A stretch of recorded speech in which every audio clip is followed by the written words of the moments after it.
I'm on my childhood piano. It's very bright, and my 4 nieces and nephews have been using it.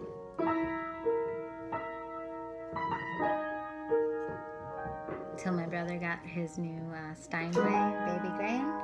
I'm in his office, and the sunlight is beautiful in here, and I'm about to start recording the Trees for Clouds album. It's making me terrified, so I just thought I would mess around with something beforehand.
I'll do that.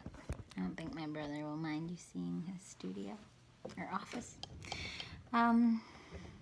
This is just, I'm too scared to go in the other room and start recording, but I know that's what I have to do. So I'm gonna push through. This piano is one I'm not used to anymore, and that's why I was womping off some notes and making mistakes. I used to hate piano competitions. I did a ton of them when I was a kid. But I was used to this piano.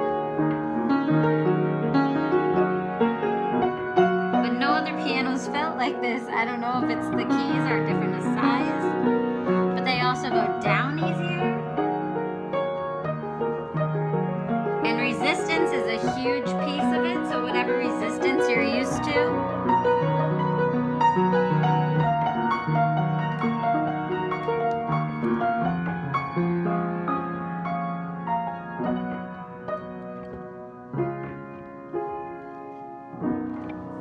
Whatever resistance you're used to is like, affects how you play. So it'd be kind of like, like all the trumpet players and all the other instrumentalists would always bring their own instrument to their recitals and competitions, and then piano players showed up and we just had to play whatever was there, and it would be like a wild assortment of different things. You'd play a competition where one day you had to be playing a song in one room, and then in another room you played on a different piano, and it was absolutely maddening.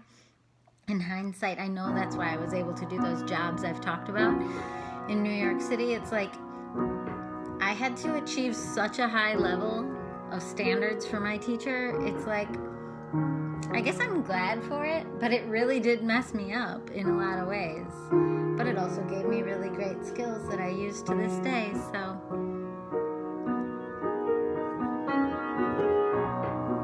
I want to honor those who push people really hard, but I also think you need a balance because the world is changing, and if you're pushing someone for a singular goal, like I have that story where I was pushed really hard, and I love this teacher who pushed me, but she pushed me really hard on 2 or 3 specific classical songs and helped me get into a music conservatory, and I love you, my second piano teacher, but it's like I was trying to tell you, I'm losing interest. I still want to take lessons, but I don't like these songs. And she pushed and pushed, and on one she was actually right.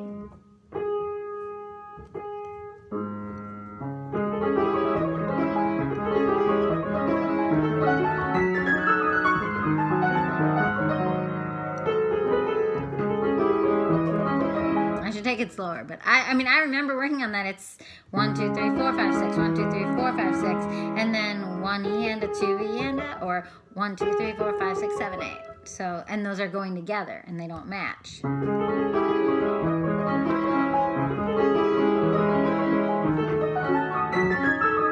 haven't played this in I don't even know, 10 years. And now I'm thinking on piano, I probably can't even play it. And then this is the only scholarship I ever won for piano was specifically on that song. I got first place in a Chopin competition at Carthage College when I was a junior in high school. It was the high school level competition, I took first place, and I got $300, but that was way more than $300 worth of work. And it has this whole...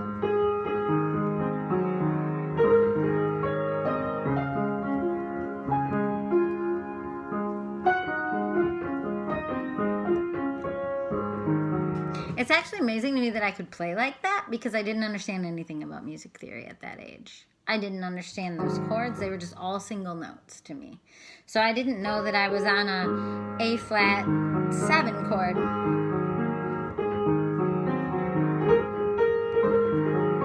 And then a D-flat major chord. And then the inversion was higher there. And then it's an A-flat 7 again, D-flat.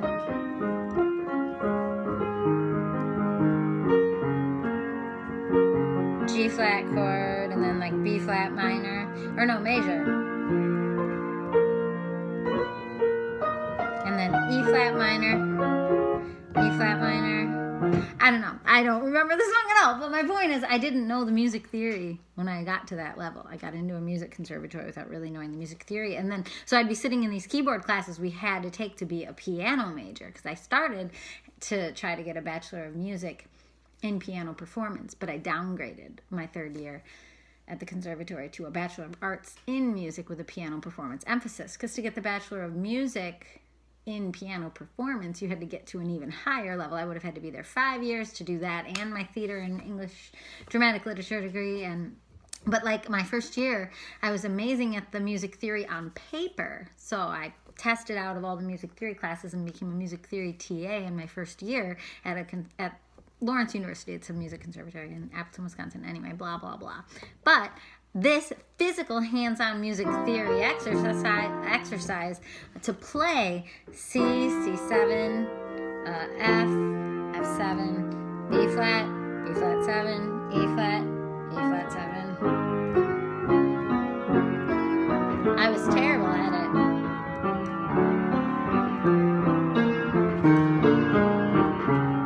Because I didn't understand music theory, and they didn't want you to do it from sheet music. So I couldn't cheat to learn it. I had to like actually learn how to think about the theory. All right, I'm stalling. I'm gonna go record Trees for Clouds. I'm not gonna play it on my childhood piano because my childhood did nothing wrong to create those really sad, heavy, dark songs. Although I did write like Take It Back on this piano.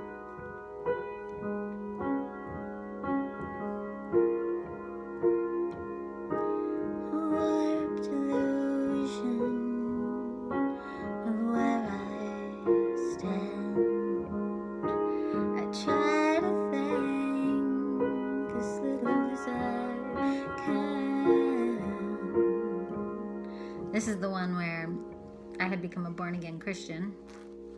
I'm like a constantly born-again Christian and then lost. And I think I have a metal allergy. So I started wearing it on a rainbow string. Who cares? I don't care. Anyway, maybe it wasn't. I said it was sterling silver, but I don't really know. Anyway, and then it does like, but I was like a born-again Christian, and then I noticed how unpopular that was making me. How we weren't supposed to have God or Jesus or the Holy Spirit. That was not good for my social life. That was already not good. And then also I felt a sense that I was supposed to break up with this boy that I was dating. And he was treating me terribly and pressuring me into things he shouldn't have been pressuring me into. But I felt a very strong call to break up with him after I came back from that retreat, when I felt like I was born again. Like I felt it. I could hear and sense and feel guidance. I mean, my grandma was a nun. She didn't become a nun till later, but oh my gosh, am I just stalling? I don't know. But my point is, then I wrote angry songs like that because I was so mad at God, and I threw it away. And then I had like 20 more years of absolute hell. And then after about 5 of the hell, then I found God again or went to church again. But I just always went with so many questions in my heart. I never felt like the peace of God again that I had felt on that retreat because I had just too much anger. I mean, I found God again after 9/11. So clearly I'm living in New York City and like these towers fell and like it's hard to believe in a loving God when you're, I don't know. And also I was reading like Taoism and Buddhism a lot at that time, and I didn't know how to reconcile all my beliefs. And I still don't sometimes, but that's okay. You don't have to either. You can believe what you believe even if it doesn't really mix together, and you don't have to talk about it. You don't have to tell anyone about it. Okay, well, I'm stalling. And this is a pretty space. I like this lighting. Thanks, Steve. I'm going to do it. I'm going to go start recording this album. Terrified. Thank you for letting me sit in your office. He's a very like successful person and knows how to like bring things from point A to point Z and move them through based on a schedule. And I was not getting things done because my anxiety was driving me crazy, and I finally was just like, okay, I'm gonna make a schedule. So I made a schedule, and right now is when I was going to start.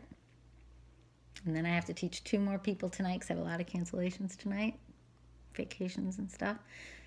And so amidst all that teaching, I'm somehow going to record some piano parts. Dun, dun, dun. Going. Bye.